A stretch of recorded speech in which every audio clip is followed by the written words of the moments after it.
Muchas bendiciones, amada familia, bienvenidos. Para mí es un gran gozo porque el día de hoy estamos concluyendo el plan de lectura de los escombros a la reconstrucción. Hoy nos toca leer Nehemías capítulo 13, que está demasiado interesante, así que quédate conmigo. Cuando leíamos Nehemías capítulo 12, descubrimos que el pueblo de Judá celebró una gran fiesta para dedicar los muros de Jerusalén.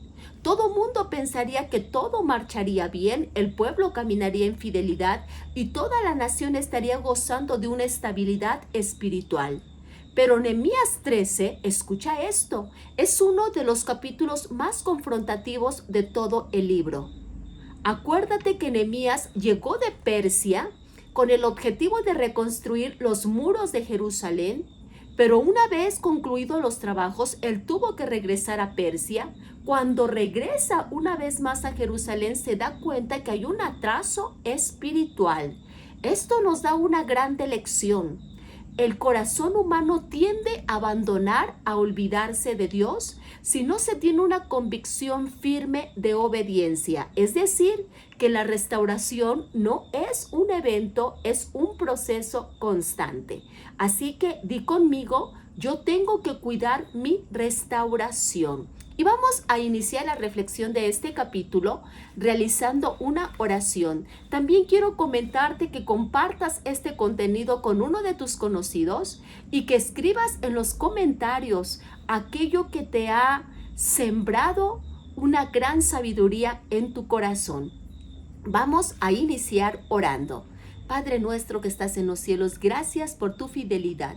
Yo te pido que tú seas el que fluyas. Espíritu Santo, danos sabiduría para poder comprender tu palabra y que no descuidemos nuestra salvación, sino que en todo momento, con temblor, con temor, estemos vigilantes de cómo estamos caminando en este peregrinar, porque no somos de esta tierra, somos tuyos.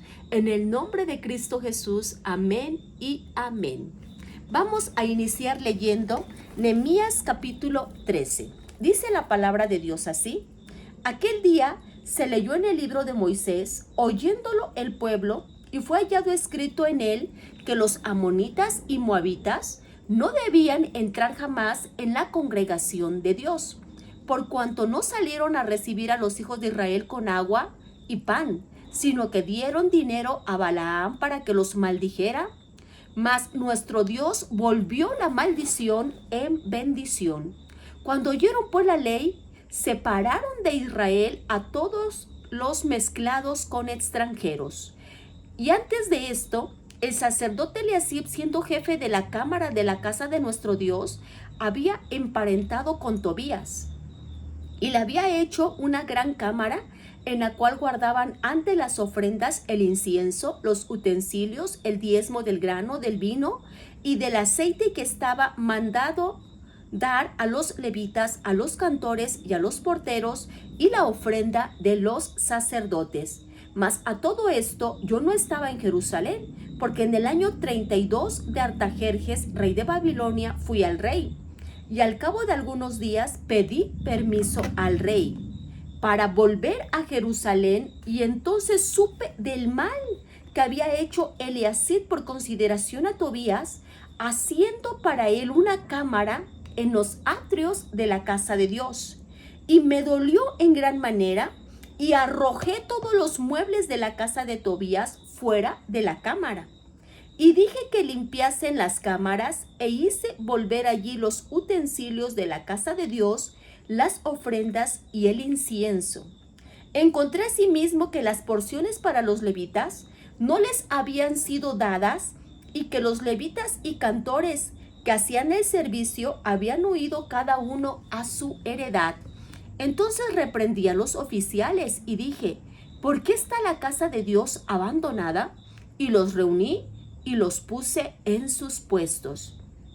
Y todo Judá trajo el diezmo del grano, del vino y del aceite a los almacenes, y puse por mayordomos de ellos al sacerdote Selemías y al escriba Sadoc, y de los levitas a Pedaías, y al servicio de ellos a Anán, hijo de Zacur, hijo de Matanías, porque eran tenidos por fieles, y ellos tenían que repartir a sus hermanos. Acuérdate de mí, oh Dios, en orden a esto, y no borres mis misericordias que hice en la casa de mi Dios y en su servicio. En aquellos días vi en Judá algunos que pisaban en lagares en el día de reposo y que acarreaban haces y cargaban asnos con vino y también de uvas, de higos y toda suerte de carga, y que traían a Jerusalén en día de reposo, y los amonesté acerca del día en que vendían las provisiones. También había en la ciudad tirios que traían pescado y toda mercadería y vendían en día de reposo a los hijos de Judá en Jerusalén. Y reprendí a los señores de Judá y les dije: ¿qué mala cosa es esta que vosotros habéis profanado así el día de reposo? ¿No hicieron así vuestros padres, y trajo nuestro Dios todo este mal sobre nosotros y sobre nuestra ciudad? Y vosotros añadís ira sobre Israel profanando el día de reposo. Sucedió pues que cuando iba, oscurecieron a las puertas de Jerusalén antes del día de reposo. Dije que se cerrasen las puertas y ordené que no las abriesen hasta después del día de reposo. Y puse a las puertas algunos de mis criados para que en día de reposo no introdujeran carga. Y se quedaron fuera de Jerusalén 1 y 2 veces los negociantes y los que vendían toda especie de mercancía. Y les amonesté y les dije: ¿por qué os quedáis vosotros delante del muro? Si lo hacéis otra vez, os echaré mano. Desde entonces no vinieron en día de reposo. Y dije a los levitas que se purificasen y viniesen a guardar las puertas para santificar el día de reposo. También por esto acuérdate de mí, Dios mío, y perdóname según la grandeza de tu misericordia. Dice el versículo 23, vi asimismo en aquellos días a judíos que habían tomado mujeres de Asdod, amonitas y moabitas. Y la mitad de sus hijos hablaban la lengua de Asdod. ¡Qué tremendo! Vuelvo a leer este versículo. Y la mitad de sus hijos hablaban la lengua de Asdod porque no sabían hablar judaico, sino que hablaban conforme a la lengua de cada pueblo. Y reñí con ellos y los maldije, y herí a alguno de ellos y les arranqué los cabellos y les hice jurar diciendo: no daréis vuestras hijas a sus hijos y no tomaréis de sus hijas para vuestros hijos, ninguno ni para vosotros mismos. ¿No pecó por esto Salomón, rey de Israel?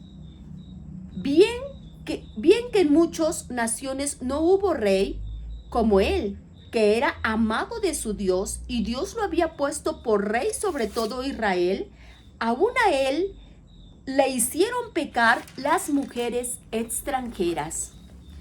Y obedeceremos a vosotros para cometer todo este mal tan grande de prevaricar contra nuestro Dios, tomando mujeres extranjeras.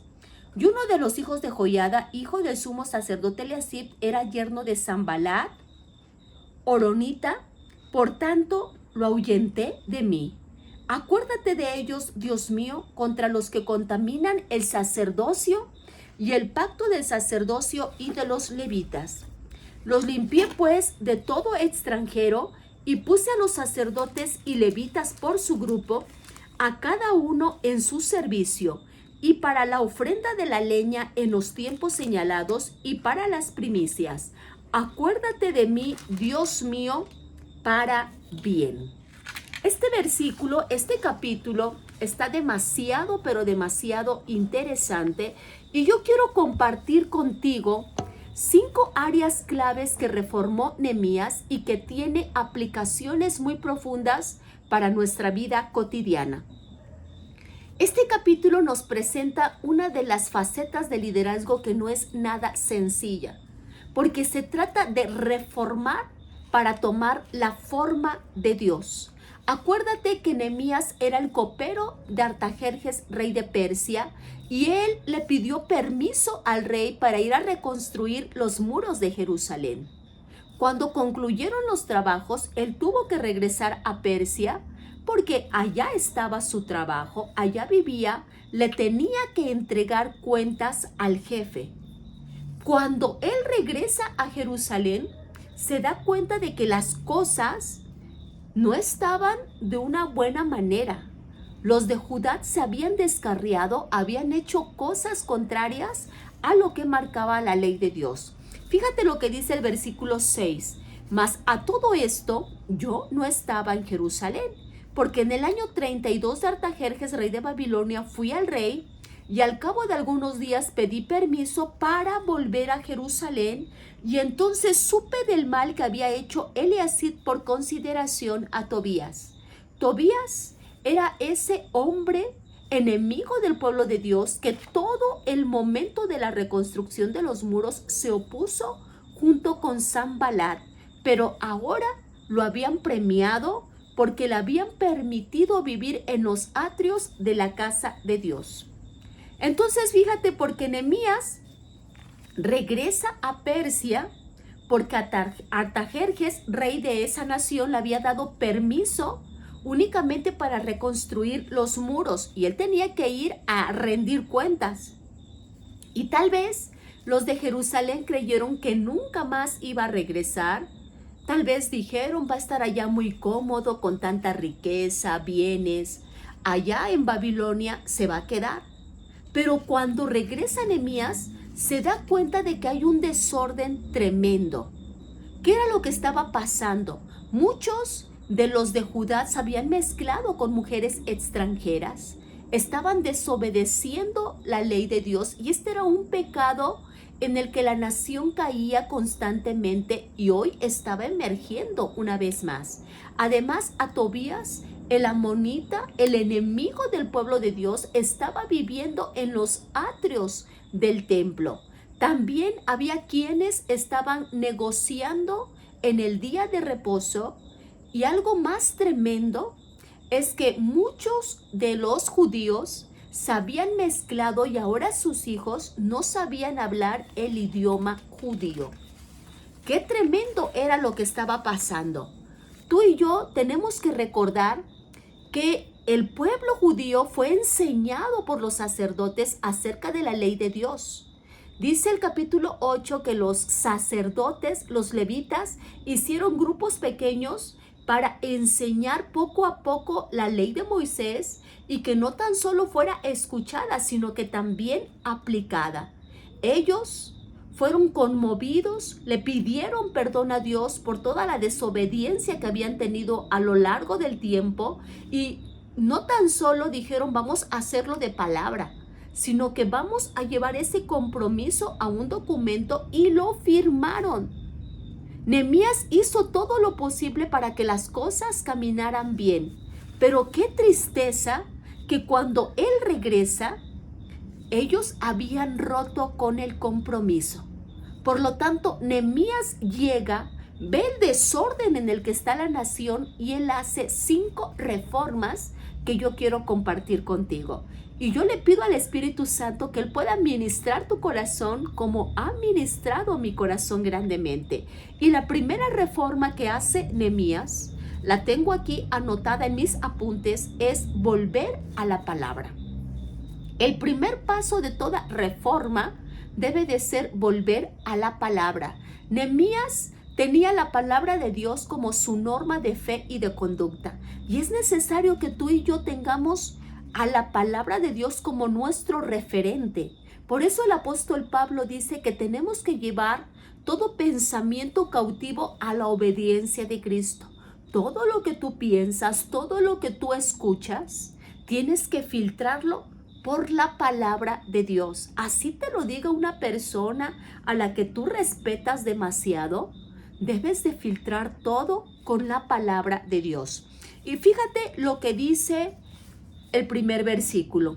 Aquel día se leyó en el libro de Moisés, oyéndolo el pueblo, y fue hallado escrito en él que los amonitas y moabitas no debían entrar jamás en la congregación de Dios, por cuanto no salieron a recibir a los hijos de Israel con pan y agua, sino que dieron dinero a Balaán para que los maldijera, mas nuestro Dios volvió la maldición en bendición.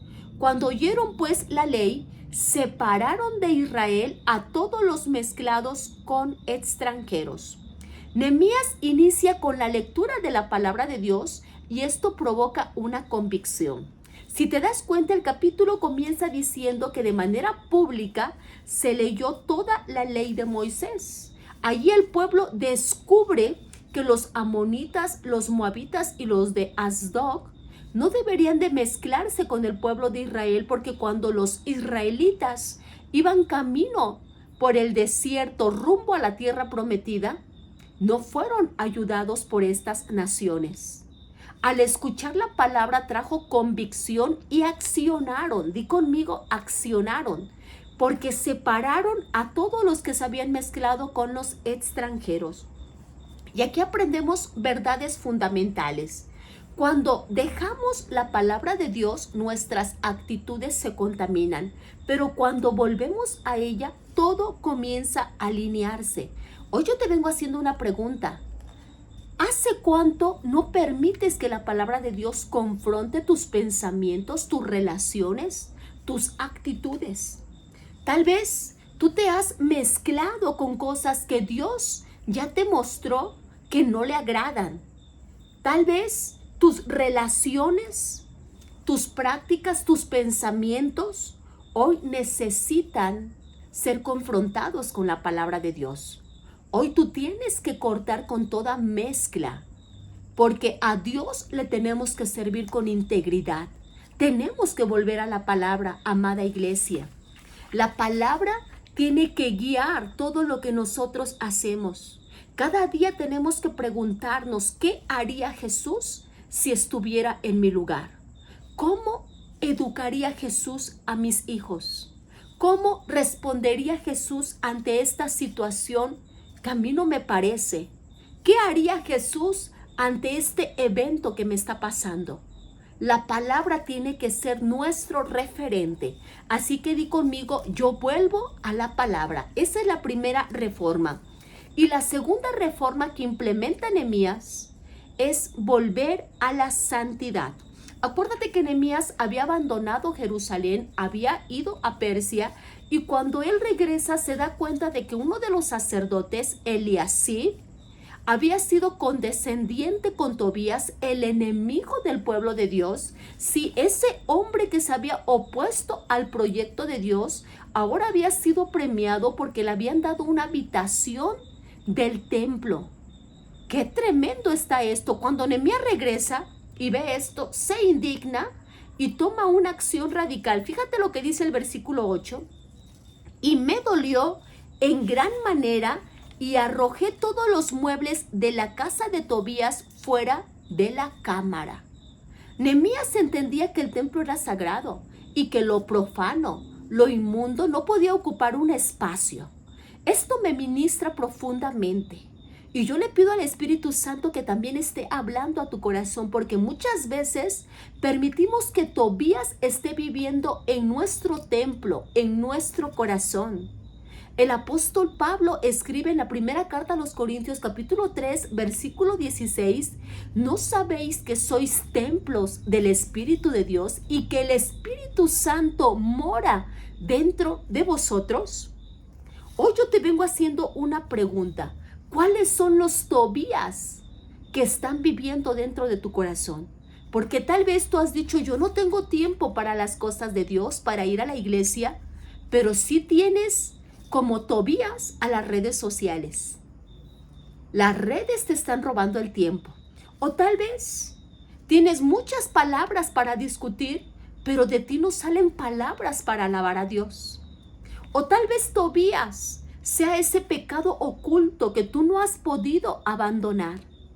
Tengo que decirte que aún en el lugar más secreto el Espíritu Santo te está observando. Hoy es tiempo de decir, yo vuelvo a la santidad. Yo voy a sacar a todos los Tobías de mi corazón. Dios no quiere que tú compartas tu corazón con Tobías, sino que tú digas, yo voy a caminar en santidad. Yo he sido apartado por el Señor y Tobías tiene que salir de mi corazón. Tobías se tiene que ir ahora, no mañana, no la próxima semana. Tobías tiene que salir con todas sus cosas. Así que ve preparando la maleta de Tobías y dile, te vas porque yo estoy totalmente determinado a que Cristo mora en mí y yo voy a obedecerle en todo lo que me diga. Jesús es mi Señor. Hoy alguien tiene que decir Jesús es mi Señor, porque la palabra Señor quiere decir, proviene del griego kurios, que se traduce como amo, el que da las órdenes. Así que hoy alguien tiene que determinarse. Tobías se va, no voy a ser condescendiente con él, no le voy a tener lástima. Se tiene que ir ahora mismo, en este mismo minuto, porque en mi corazón Cristo es el Señor. Así que primera reforma es volver a la palabra para que nos alineemos a la voluntad de Dios. Y segunda reforma es volver a la santidad. Tercera reforma es volver al servicio y a la fidelidad. Fíjate lo que dice el versículo 10. Encontré asimismo que las porciones para los levitas no les habían sido dadas y que los levitas y cantores que hacían el servicio habían huido cada uno a su heredad. Nehemías descubre que los levitas habían abandonado el templo porque no recibían lo necesario para su sustento. El pueblo había dejado de llevar las ofrendas, los diezmos, para que la obra continuara. Y entonces Nehemías lo que hace es reorganizar y coloca personas íntegras para que puedan realizar la administración. Esto tiene una enseñanza poderosa porque cuando la administración espiritual se descuida, toda la comunidad sufre. Si el pueblo no aporta, se apaga la obra. Si los líderes no son fieles, el fuego se apaga. Por eso, Malaquías 3:10 dice, traed todos los diezmos al alfolí y haya alimento en mi casa. Y probad, me dice Jehová de los ejércitos. ¿No lo está diciendo un hombre? No lo está diciendo un pastor, lo está diciendo Jehová de los ejércitos, pruébame. Es por eso que se han levantado muchísimos en contra de las ofrendas y de los diezmos. Satanás no quiere que tú ofrendes, ni que tú diezmes. No pierdes la salvación, pero te pierdes de una gran bendición, porque dice Dios, probadme en esto. Yo voy a abrir las ventanas de los cielos y voy a derramar bendición hasta que sobreabunda. Así que di conmigo, yo voy a estar dispuesto a ofrendar mi tiempo, mi talento, mi ofrenda monetaria a Dios. Hoy alguien tiene que decir, yo continúo en fidelidad en mi servicio a Dios. ¿Estás apoyando fielmente a la obra de Dios? ¿Le estás dando tus talentos, tus habilidades a Dios? Es el tiempo de que tú puedas volver a ofrendar todo lo que Dios te dio, porque todo depende de Él. La vida es de Él. Lo que tú tienes, esa impronta que el Señor colocó en ti desde antes de la fundación del mundo, ha sido por su misericordia. Así que es tiempo de volver a ofrendar nuestro servicio, nuestros talentos a Dios. Esa es la tercera reforma. Y la cuarta reforma es volver a guardar un tiempo exclusivo para Dios. El día de reposo era un mandamiento claro por Dios. Era un día en el que debería de haber descanso, pero también consagración. Pero el pueblo lo había tomado como un día más para la vendimia, para hacer ventas, para hacer negocios. Ellos compraban, vendían como que si Dios no hubiera dicho nada. Algunos estaban trabajando en el lagar, que era un espacio en donde se colocaban las uvas y ahí los hombres las pisaban para poder obtener el jugo de uva, el jugo de la vid. Todo esto estaban haciendo los judíos. No estaban obedeciendo la ley de Dios. En Éxodo 28, Él les había dicho, acuérdate del día de reposo para santificarlo. Y Nehemías con valor cierra las puertas de la ciudad y reprende al pueblo. Y les recuerda, esto que ustedes están haciendo de no guardar el día de reposo, les trajo gran calamidad. Así que es tiempo de tener un tiempo exclusivo para Dios. Y es verdad que hoy no estamos guardando el día sábado literalmente, pero cada día tú tienes que tener un tiempo para encontrarte con tu Dios. Hoy yo te vengo preguntando, ¿cuánto tiempo le estás dando a Dios cada día? Yo oro para que a ti no se te haga gravoso hacer tu devocional, que tú no seas de los que están leyendo la Biblia cada 8 días únicamente en la congregación. Yo oro para que se levanten hombres y mujeres que diariamente tengan un encuentro con su Dios, que tu familia sepa que hay un tiempo en donde no te pueden molestar, que tus hijos sepan que tú estás orando, tú estás clamando a Dios por su misericordia y le estás alabando y adorando. Tú tienes que dedicar un tiempo para Dios, porque hoy estamos viviendo en una sociedad que está enamorada de la productividad. Es su ídolo el hacer cosas y desprecia el silencio, pero Dios nos está llamando a descansar en sus brazos porque Él es nuestro proveedor. Así que di conmigo, la cuarta reforma es volver a tener un tiempo exclusivo con Dios. Y la quinta reforma es volver a elegir sabiamente las relaciones que edifican. Porque Nehemías se dio cuenta de que algunos hombres de Judá se habían mezclado con mujeres extranjeras que no temían a Dios y como consecuencia sus hijos no sabían hablar el idioma judío, sino la lengua de las naciones extranjeras. Y Dios les había dicho que no se podían mezclar con las mujeres de los otros pueblos, pero no por racismo, sino era una advertencia espiritual. Dios sabía que cuando hay mezclas culturales, la siguiente generación se confunde. Escucha esto que yo te voy a decir. Las mezclas de creencias producen confusión en la siguiente generación. Dice el versículo 24, los hijos no sabían hablar judaico. ¿Y qué está pasando con nuestros hijos? ¿Cuál es el idioma espiritual que ellos están hablando? Tengo que decirte que si la familia no les enseña de fe, de oración, de lectura de la palabra, de levantar manos, ellos van a comenzar a hablar el idioma de Asdod, la lengua del mundo.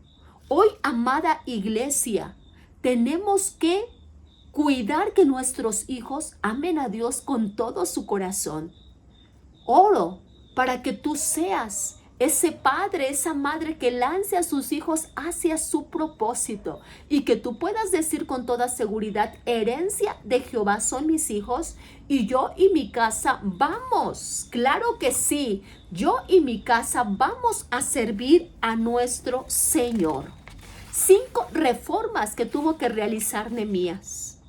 Déjame decirte que esta faceta de liderazgo no es sencilla. Él tuvo que supervisar. Él levantó la obra, se fue a Persia, pero regresó a supervisar. Tú tienes que supervisar toda obra que estés levantando. Tienes que supervisar tu vida, tu empresa, la vida de tus hijos.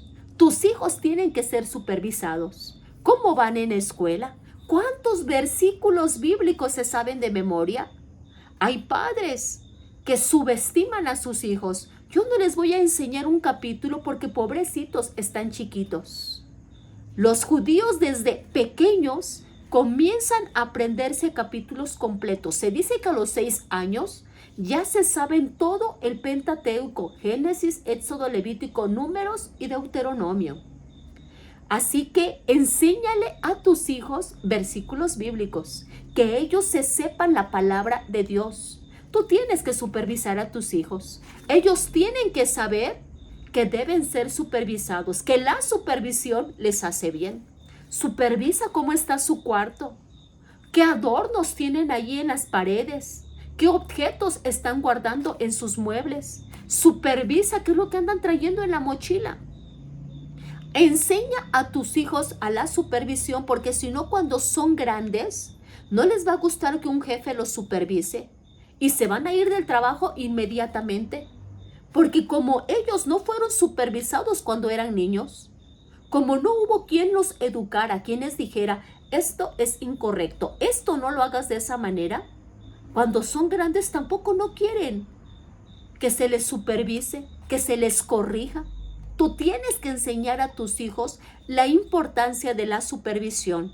Yo sé que muchas veces no nos gusta supervisar porque nos damos cuenta que las cosas no están funcionando como deberían de funcionar. Y no nos gusta la supervisión. Preferimos quedar sin supervisar para que las cosas no salgan a la luz de todo lo que se está realizando.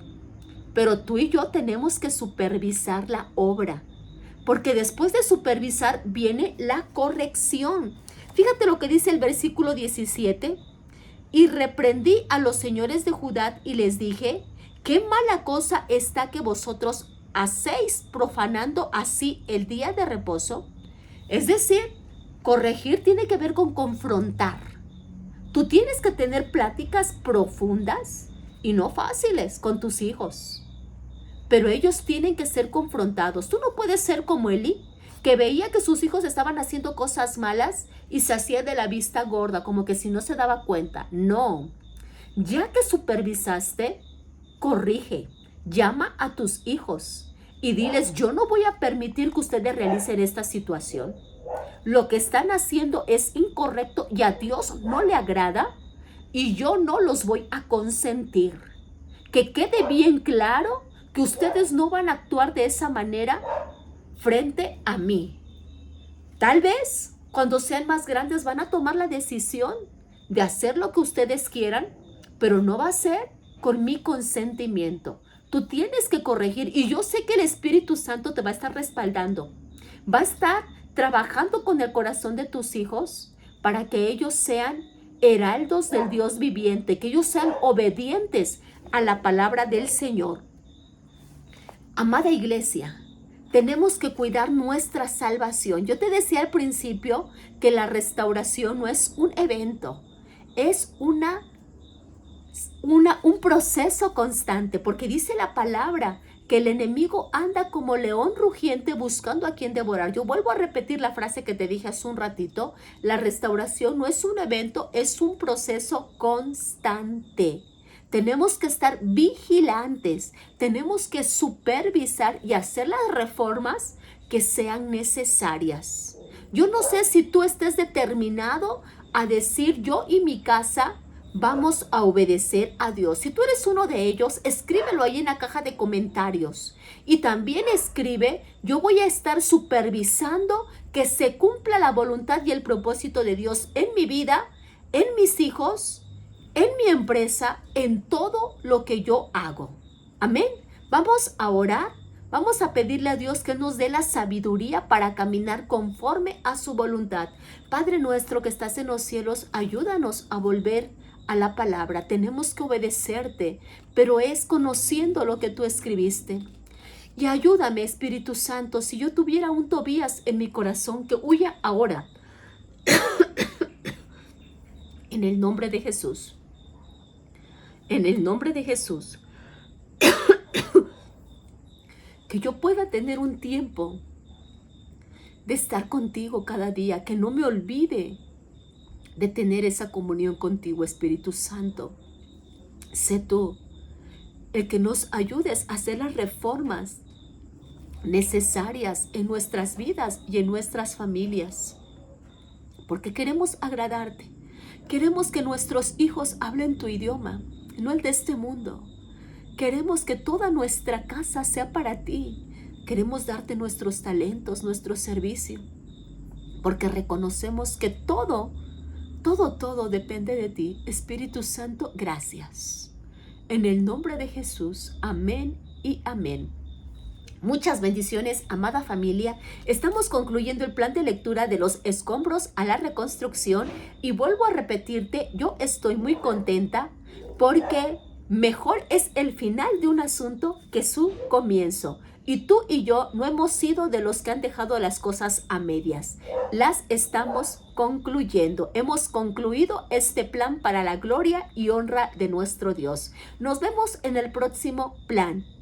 Cuídate y muchas bendiciones. Les amo en Cristo Jesús y estoy orando por cada uno y cada una de ustedes. Un fuerte abrazo y vete preparando para el siguiente plan que se va a llamar de esta manera, produciendo en medio de la adversidad. Un fuerte abrazo. Bendiciones.